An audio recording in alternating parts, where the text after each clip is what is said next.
Hey everybody, hope y'all are doing super well as we're getting into the semester here.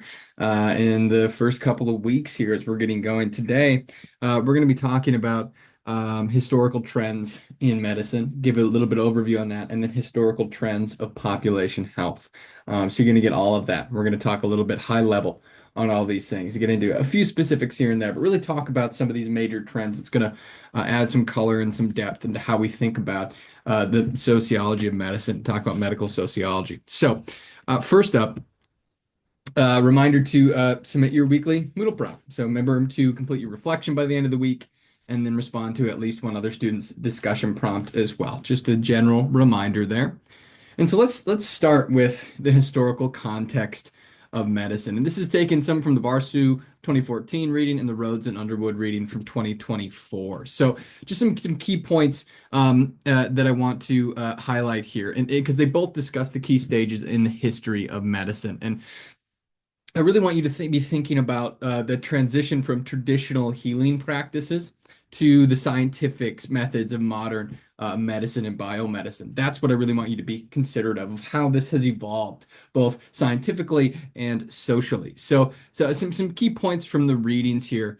Um, uh, from Rhodes and Underwood, really they discuss how medicine has evolved from a more supernatural and religious vantage point to practices around there to the scientific methods during the Renaissance and especially the Enlightenment periods. And those key developments include things like the discovery of germs, right? A fascinating thing, but the discovery of germs, the advent of anesthesia, advances in surgery sciences, all those things come out of the Rhodes and Underwood reading. And the Barsu reading talking about the history of medicine involving a tension between traditional practices and modern scientific approaches, looking at that's not an easy transition that's happened, that's something that's happened over time, and it's not something that just happens like that. And also that traditional methods are often focused on holistic and community-based care, while modern medicine emphasizes more individualized treatment and biomedical sciences. And I think it's important to point out there too, especially when you think from a sociological lens, that there is some efficacies to some of these traditional methods when it talks about treating the individual as a whole, treating community-based health, right? Especially as we get to population health, that community focus, group focus is something that's more and more important. And so, some more overview here. So, to be thinking about the history of medicine reflects a shift from, again, that supernatural and community-based healing to more scientific and individualized care. And we have to understand where we've been to understand where we're at now. So, during the Renaissance and the Enlightenment, I mentioned those key discoveries, right? Germ theory, anesthesia, vaccinations revolutionized medicine, transitioning it to more of that science driven field. And then again, those communal and holistic methods, transitioning out of that to individual treatment. And really, the evolution, another thing to be thinking about is the evolution transformed physicians from these sort of generalized healers to more experts in specialized fields, right? We have folks in specific fields in medicine. We have cancer specific medicine. We have performance specific medicine. We have women, female reproductive care medicine, and we have all these specific fields, right, that go into it. So we have including right mental health care, including orthodontic care. So we have all these sort of specialized fields, and this really what this did is it reshapes public perceptions of health and illness as scientifically defined and requiring that professional intervention, that it's less in your hands as the individual now, that you have to, that the perception now is that it is a scientific care and move towards there are professionals to help, not just on your own. So some key historical periods. So I want you to be thinking about what do you think has been the most significant medical advancement in history and why? I'd be very curious for your perspectives there. Maybe you can include that in your discussion prompt this week. And the history of medicine is not just about technology or science, but deeply influenced. This transition is deeply influenced by societal norms, religion, economics, culture, the sociology of these advancements are really, really critical to understanding it further. So first, we're going to go over some general key historical periods of medicine in the following slides, and right here as well. And then we're going to go over some specific components and periods of more modern medicine, if you will. So, um, To start here, the prehistoric medicine component. Let's go through some concepts, examples here. So medicine here in this, when we think about prehistoric medicine, medicine based on more spiritual beliefs, natural remedies, and healers and shamans served both medical and religious roles together. So there are all these different types of more or these different methodologies to healing that might seem barbaric now, right? So trepanation, these skull surgeries that were referenced in the read, to treat ailments believed to be caused by things like spirits, right? And not looking at like this is again before germ theory, before those advancements, and then the use of herbal remedies as well. And that the relationship between health and spirituality is really key here in this prehistoric medicine component. And that anthropological perspective of early medicine is crucial. Ancient civilizations, number two. So some examples here like Egyptian medicine, Greek medicine, Roman medicine. Let's start with Egyptian. So Egyptian medicine pioneered surgical techniques and prosthetics and documented health knowledge. Some really interesting advancements there from the Egyptian side of things.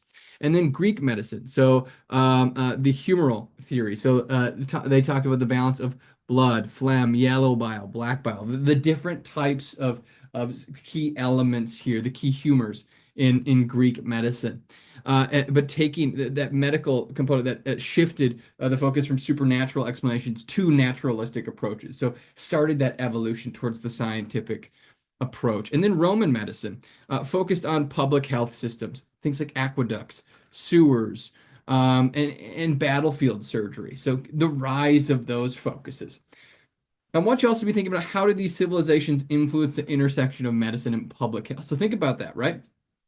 So we think of Roman medicine, that the focus on public health systems like aqueducts and sewers and battlefield surgeries, looking at health rather than just on that individual or spiritual side, but also a population, a public health focus, seeing that evolution there. Medieval medicine, so the 5th through the 15th century, a dominance of religion. So medicine were dominated by religious institutions such as monasteries. And illness was often seen as a sort of a divine punishment. A treatment then would have been through prayer and penance. So again, emphasis on the spiritual here. And there's also in this period an influence on Islamic medicine. So a translation of Greek texts, contributions from various scholars, including there's reading the canon of medicine.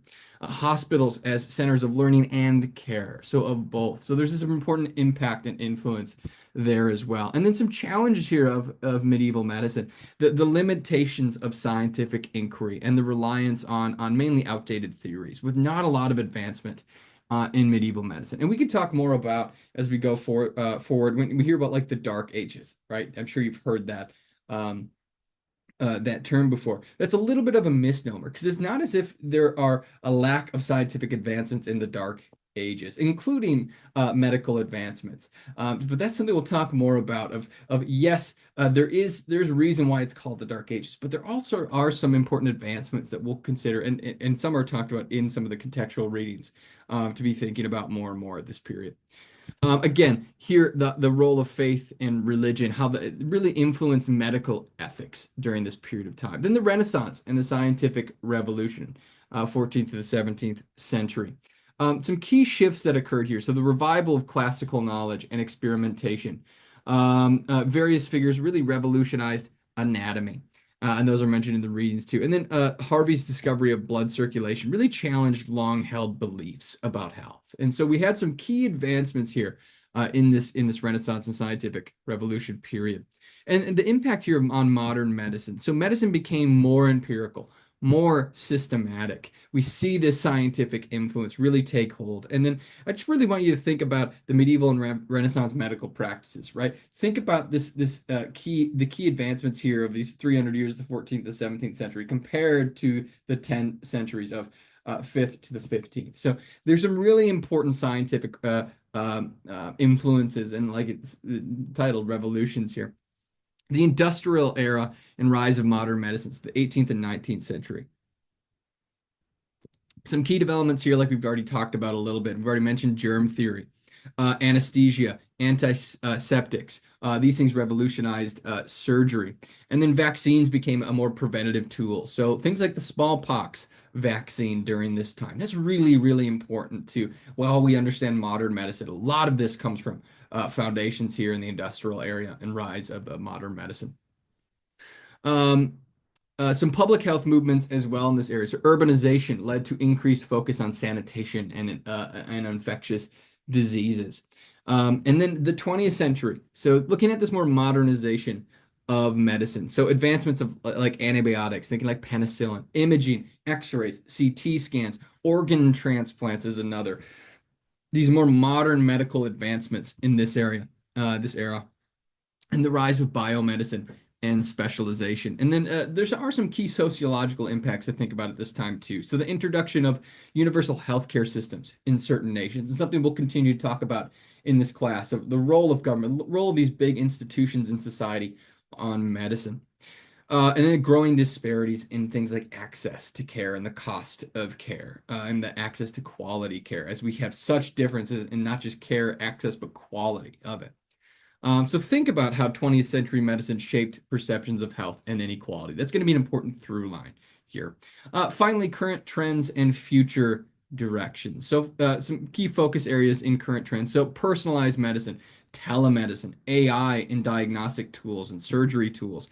There's also ethical debates going on that we'll talk about in this course about things like CRISPR and cloning, so gene editing and the role of AI in medicine are all ethical dilemmas, ethical conversations happening that are really, really fascinating. So consider some of these implications of the current innovations of global health equity, of national health equity, of individualized health services. Think about the roles of AI and all these sorts of things that might impact you. Think about that perspective and then think about it from that individual's perspective, apply that sociological imagination, and think about that from the community and national and global scales.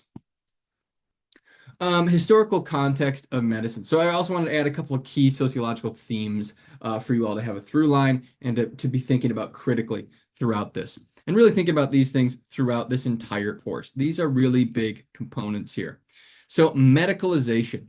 Medicalization is the process through which non-medical issues become defined and treated as medical problems. Some historical perspective here. So consider how conditions like hysteria in women were perceived historically versus today, right? We don't use that language. That's not something, as we think about medicalization of non-medical issues.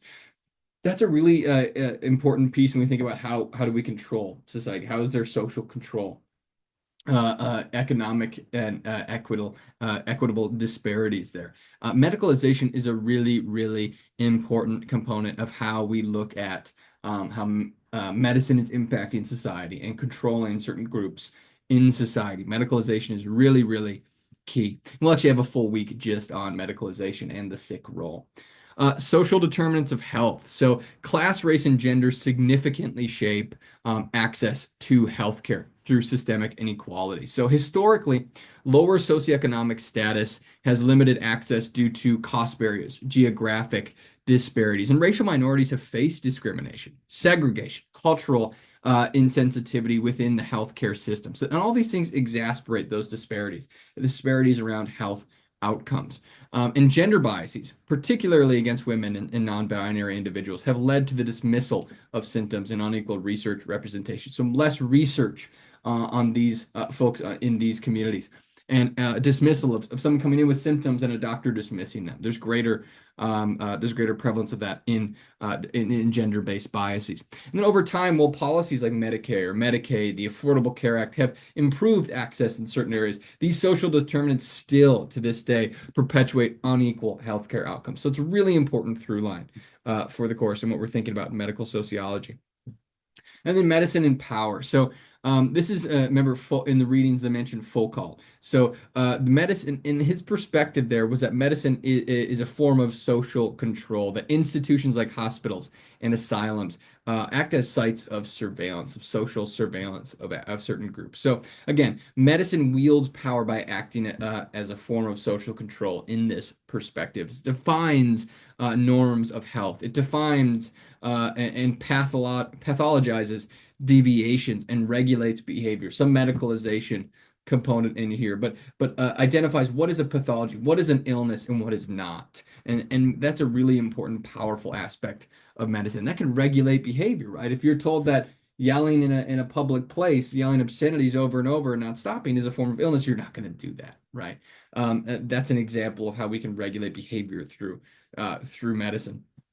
And again, institutions like hospitals and asylums serve as these sites of surveillance where medical professionals monitor and discipline individuals, reinforce societal control through the guise of care and expertise. So these are really, really important areas when we think of medicine and power. We're not going to do this because we're obviously not meeting in person. This is async. So, but I just want you to think about the timelines of significant medical advances. So be thinking about this. So just think about the historical periods we've gone over. We're going to go over in the coming slides too, and think critically about what are the key advancements. Name three key advancements. Maybe do some research on three key advancements, and then specifically look at how those advances change the way society views health and disease. Okay, you get that in the reading, but I want you to really think critically about that. So, because really, I mean, think about the Rhodes and Underwood reading too, that the evolution of medicine is a cumulative process, right? Medicine integrates perspectives from diverse cultures and disciplines. But then also from the Barsu reading, that tension between tradition and modernity and that evolution, that can be a very difficult and long process. And there can be a lot of ups and downs to that. So be thinking about all those things as we talk about these advancements. So historical concepts, context of medicine, again, going way back, we did, right? We looked at those different periods. But thinking about Barkin, the chapter 5 reading, and explaining the progression from ancient practices to those more modern biomedical approaches. And looking at the implication of that for medical authority, for implication for public health, that when we think about that as a more scientific and community-based approach, where does what does that do to power dynamics in society? So some key points from that reading, again, is that ancient and medieval medicine focused on balancing the bodily humors, if you remember that from the reading, using religious and supernatural methods for healing, whereas the scientific revolution, Enlightenment, spurred that change, right? Spurred that evidence-based medical practices. And then the institutionalization later than that of hospitals and the professionalization of medicine in the 19th and 20th centuries marked really key turning points for more social medicine. So think about that. Again, the comparing and contrasting of those different periods. So pre-industrial era, that's prior to the 19th century. Giving you a little bit different focus than what the previous slide. Just want to give it two different sections. So health outcomes here were generally poor with really high mortality rates due to things like infectious diseases, malnutrition, a lack of quality public sanitation. Life expectancy was low, typically averaging 30 to 40 years, due largely to infant mortality, epidemics, think of like the plague and smallpox, and then poor living conditions. And medical knowledge was also quite limited, and treatments were often based on more traditional or folk medicine. When we get into the Industrial Revolution now, again, thinking 19th century, and we talked a little bit about the Industrial Revolution already, but the rise of industrialization brought about significant changes in living conditions. It brought about urbanization, which we mentioned before, and different working environments and improvements there. So although economic development improved some aspects of life, it also created new health challenges. Things like overcrowded cities, poor sanitation, increased exposure to pollutants, right? You think of the rise of pollutions in the Industrial Revolution impacting public and community health. Epidemics of infectious diseases like cholera and tuberculosis became quite common in rapidly growing cities, as we know that in cities, these diseases can spread quite rapidly. And they did. And then advancements in public health, such as the establishment of sanitation systems and clean water supply and vaccination programs, these things started to emerge as responses to these conditions, that there were these issues in the Industrial Revolution that were unprepared for, and then that society made responses to those from a public health perspective. Then the early 20th century, the epidemiologic transition. So this concept of that describes the shift from a health profile dominated by infectious diseases and high mortality to one categorized more by chronic non-communicable diseases. We call this NCDs, non-communicable diseases. So things like diabetes is an example of a chronic non-communicable disease. So improvements in public health. Think about widespread vaccination, better nutrition, and medical advancements. Things like antibiotics, improved surgical techniques, contributed to a dramatic decline in infectious disease mortality. Think about how recent those advancements truly are in terms of human history and where we're living today and where society is today. Life expectancy during this time, because of these advancements, increased significantly, and fertility rates began to decline as societies became more and more industrialized. And we're seeing that trend to this day. As we're more and more urbanized, fertility rates have gone down slowly. The burden of disease started shifting from infectious diseases to chronic conditions like heart disease, cancer, diabetes. Again, these chronic non-communicable diseases, these NCDs. Mid to late 20th century, the rise of chronic disease. So we had the introduction there in the early 20th century, the epidemiologic transition, and now the rise of chronic diseases. These non-communicable chronic diseases became the primary health concern in high-income countries due to lifestyle changes, things like increased consumption of processed foods, sedentary behavior, and higher rates of smoking. And we're thinking about that even to this day, right? We're in a post 2024 election world where there is greater conversation around like what is in our foods, right? What is in our food? And that conversation is rising as we see this significant rise of chronic diseases. Advances in medicine, such as the development of new pharmaceuticals and surgical techniques, these things further contributed to increased life expectancy. However, though, important to point out that socioeconomic inequalities in health became much more apparent, with disadvantaged groups experiencing poorer health outcomes despite overall improvements. So you had these overall improvements in medicine, but you still had these significant disparities. Again, think of the social determinants of health, disparities in terms of gender, race, socioeconomic status, you name it. Those disparities still exist to this day. And even though we've had advancements across the board, those disparities still are left to be addressed. Late 20th century new health challenges and global trends here. So globalization and urbanization at this period, so think more modern, have led to a double burden, some have said. So quote unquote double burden of disease in many low and middle income countries where infectious diseases and chronic conditions still coexist quite readily. Emerging infectious diseases like AIDS and SARS and COVID-19 have shown that infectious threats still pose a really significant risk to population health. So while we have had advances in curbing these things, there's still a significant risk. The increasing prevalence of mental health issues and health problems associated with aging populations like dementia are modern health challenges that we're really focusing on today. I have a friend of mine who's a neurologist at NYU who I'm hoping to get in for an interview for this course, who is doing research on things like dementia and ALS and thinking about what are the modern health crises that we're going to have to solve. What are the next wave of really key, powerful health crises? These are examples of those. Social determinants of health. Again, thinking of race, gender, income, education, housing, they're recognized as critical factors at this time, influencing health disparities within and between populations. So the rise of understanding and research in these areas. Some key factors driving historical trends in population health. I want to identify a few here. And this includes medical advances, public health interventions, socioeconomic changes, policy in governments, environmental changes as well. So starting with medical advances, so developments such as antibiotics, vaccines, and improved surgical techniques have all played a crucial role in reducing mortality and increasing life expectancy and changing the landscape of population health. Public health interventions, sanitation, clean water, vaccination programs, and health education have significantly improved health outcomes as well. And then socioeconomic changes too. So industrialization, urbanization, economic development have all influenced living conditions and access to healthcare. In a more urbanized area, there's often more ready access to healthcare. And that brings with it socioeconomic disparities too. Policy and governance. So health policies and social safety nets impact the distribution of health outcomes across different populations. And we'll look at that very significantly in this course, especially in some of our later weeks of the role of policy and governance in population health.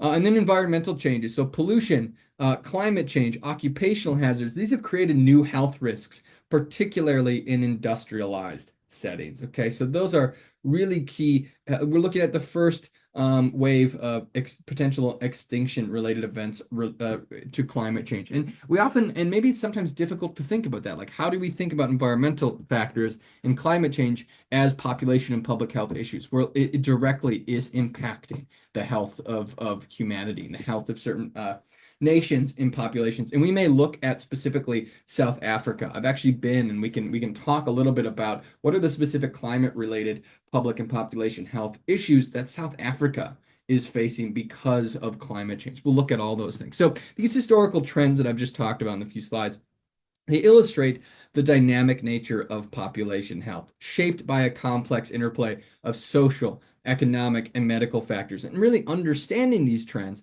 helps to guide current public health policies and interventions. It's important, again, to understand where we've been, to where we're currently at, and where we're going. Again, we're not going to do this activity because this is asynchronous, but I want you to think about these modern medical advances and think about a really key question I want you to think about. Maybe and put this in your discussion prompt too. Whether modern medical advances or social policies you think have had a greater impact on improving population health. I have ideas. We'll read about more ideas, but I want you to be thinking about this and maybe include this in your weekly discussion prompt. Just a little bit about medical sociology continued. We just have a couple more things here. From the Barkin and Asmat and Razum readings, really introducing the field of medical sociology in Barkin, and then the other reading explaining how sociologists, again, study further the social determinants of health, how we study medical institutions and the experience of illness and medicalization. So the Barkin reading, just some key highlights from each, that medical sociology emerged in the mid-20th century, so 1900s, to address social aspects of health, including inequality and health behaviors and the roles of social institutions. And then the 2014 reading here, looking at how medical sociology as a field focuses on social factors, such as socioeconomic status and culture and shaping health outcomes. And this reading also critiques medicalization. So go back and make sure you understand their critique of medicalization of social problems and the influence of the healthcare industry on public health. Again, some other key points here is that medical sociology examines the role of power as well. We talked about medicine and power, and that's what we look to in medical sociology a lot, is the role of power and inequality in social institutions, how those things actually shape health. And then the concept of medicalization, again, defining social issues as medical problems. Another example would be homelessness or suicide. There's a medicalization in each of these areas. And think about the relevance of different sociological theories that we talked about in the first week in understanding health disparities: conflict theory, feminist theory, structural functionalism, symbolic interactionism. Think about those theories. Go back to those slides or that recording if you need to. Think about how those theories can help describe and understand these things. There's some key themes from the Barkin reading I also would like to go over here. So some key themes from Barkin, the sociological perspective on health and illness. So Barkin highlights the social construction of health and illness, emphasizing what societies perceive as healthy or ill is actually shaped by cultural, historical, and structural context. So our understanding of what is illness, what is disease, is actually shaped by those social factors. And think about how these societal norms and values influence the definition and treatment of various diseases. And also, we mentioned the social determinants of health before. And really what that does, it connects that structural inequality to disparities in healthcare and the distribution of disease. When we have these inequalities, it's not just of an economic standpoint or a social standpoint, they're actually health-related outcomes as well. We talked about medicalization and then healthcare systems and power. So again, Barkin also, compared to the other reading too, analyzes the relationship between healthcare systems, government policy, and societal power dynamics, and highlights global differences in healthcare systems and their sociological implications. So make sure you're looking through all of those lenses. And then again, this is more relevance to medical sociology. So Barkin situates health and illness within broader social systems. So really urge, what Barkin does is urges you all and urges readers to view medical practices as influenced by power, by culture, by inequality. And what this chapter does is it provides a foundation for you all to understand how the sociological framework applies to health and healthcare institutions. So make sure that those are the lenses that you're carrying with through the course as well. And a lot of that is in this Barkin reading. And the second reading there looked at medical sociology in Africa. And I thought this would be a really interesting perspective here. And so health through a social context. The authors are arguing that health and illness are deeply embedded in social structures. Particularly, they look at African contexts where poverty, cultural beliefs, and access to resources significantly shape health outcomes and health disparities. And in this role of culture and tradition here, so the interplay between traditional medical practices and modern healthcare. And then the authors also highlight the coexistence and that tension between indigenous medicine and Western biomedicine and African studies. So it's a really fascinating look at, again, that tension between tradition and modernity. And they offer really good examples there. And then they also talk about the social determinants of health, focusing on poverty, education, gender inequality, political instability as these major determinants of health in African countries. And they also emphasize how global forces like colonization and globalization have shaped healthcare systems and health inequalities and inequities in Africa.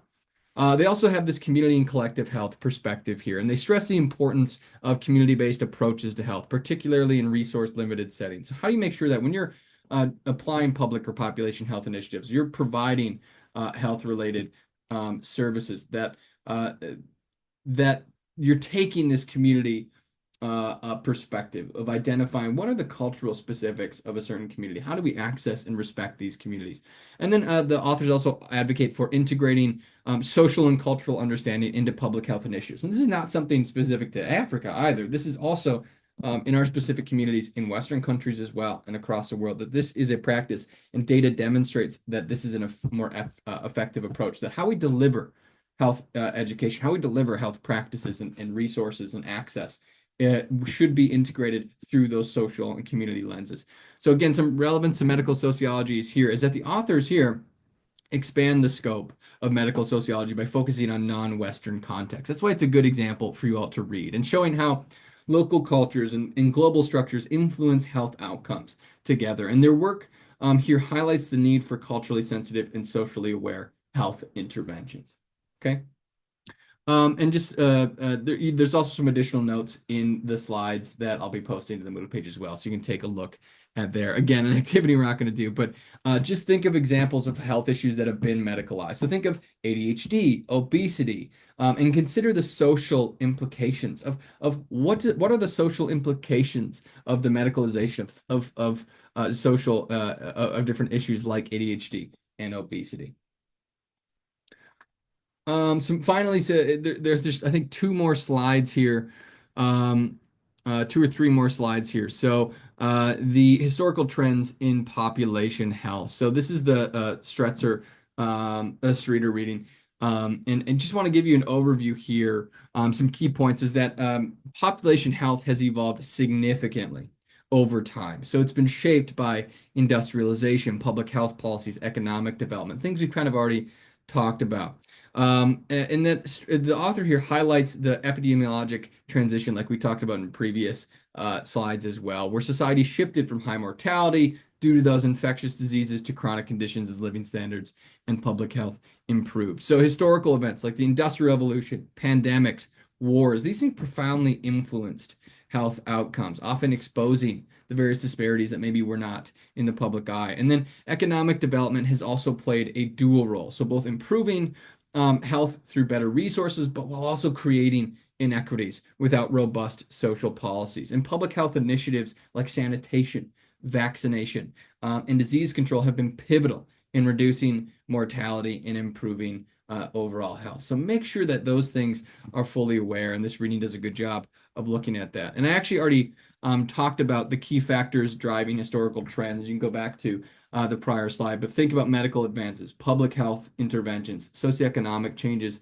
policy and governments, and environmental changes all together, driving the historical evolutions and trends in population health. And just overall, really, population health, remember I mentioned it's changed so much over time, and it's through the things we've talked about in this session today that and the factors here that explain it. And these trends can be broadly categorized in really these major categories. So in the notes, there's some examples under the slides that you can take a look at.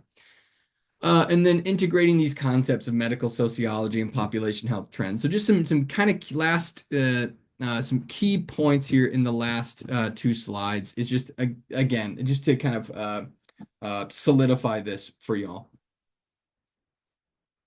I want you to really be able to link the historical context of medicine and the field of medical sociology with observed trends in population health, the data that you're seeing in these readings. And so the evolution of medicine here has been influenced by broader social changes, which medical sociology helps us to understand and will understand better throughout this course. Sociologists argue that focusing on solely on medical advancement overlooks the social determinants of health, mentioned like education, housing, income, race, gender, so on and so on. And then finally, understanding historical trends in population health can really help us to guide current health policies and intervention. That's why it's important to understand these things. And finally, as another key summary, medicine has evolved significantly, moving from those traditional practices to modern scientific approaches. Medical sociology provides the critical insights into the really important social determinants of health and challenges purely biomedical perspectives. And then finally, historical trends in population health highlight the importance of social and economic policies in shaping health outcomes. So just some summarized thoughts there. And in the notes under the slides as well, you can see specific notes for each of the readings and whatnot. So make sure you're referencing those and letting me know of any questions you have. But I want you all to think about these in the context of why are we talking about tradition and why is that change and why is it important to understand the tradition, understand where we've been in the history of medicine and where we're going and where we're currently at. It's really, really critical to understand these things. So we'll continue to talk a little bit and reference a little bit about the historical trends, but I wanted to dedicate a full session to it. As always, please let me know of any questions that you do have. We can chat at any point about it one-on-one. We can schedule some time. Again, make sure you're looking at the slides. But other than that, I'll leave you to it today. Appreciate you tuning in.